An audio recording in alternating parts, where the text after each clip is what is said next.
Divorce, especially if your situation is complicated, may require a team of professionals to help get you through it. Some couples have opted to try to steer clear of the litigation route by engaging with a mediator and working through their conflict that way.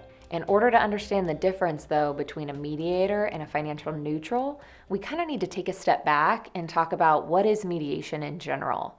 So mediation, by definition, is an alternative dispute resolution process where two parties are together working with an unbiased third party, such as a mediator, to help them understand all of the different options that are available to them.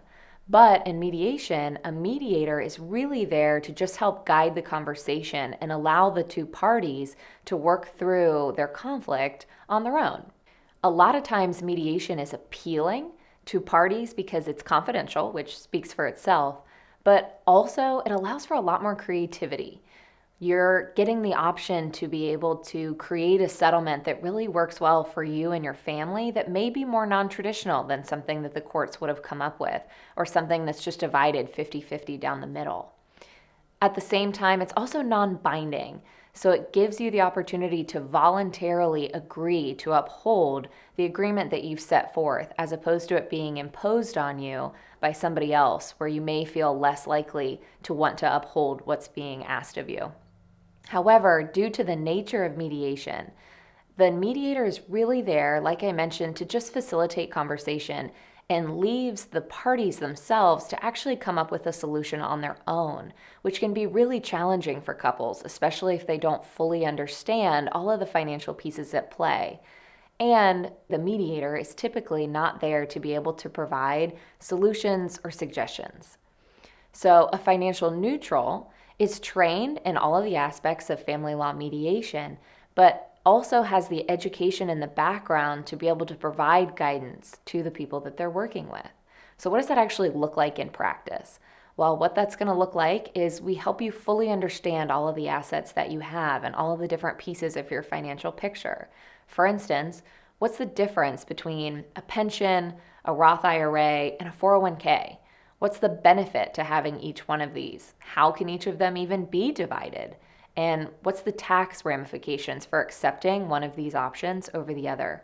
At the end of the day, when we put the whole picture together, what's the long-term impact of the settlement that you're accepting off from option A versus option B? We're going to help you brainstorm those different options for division until we come up with the most advantageous solution for both parties. One of the biggest delays that we typically see, not only in the mediation process, but also otherwise, is a lack of information and understanding of what the impact will be of accepting a certain settlement offer. So it's our role to help provide that financial information that's necessary for you to feel confident that you can make an informed decision, not only about what this settlement will mean for the short term, but also for the long term as well. And that may mean that we need to revise the different settlement options multiple times, and that's okay.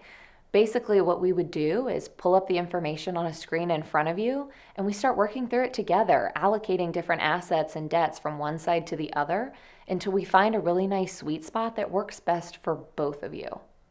At the end of the day, we're here to offer guidance and support so that you feel confident that you fully understand all aspects of the finances in your picture and understand what different settlement options will mean for you and for your future, for your family.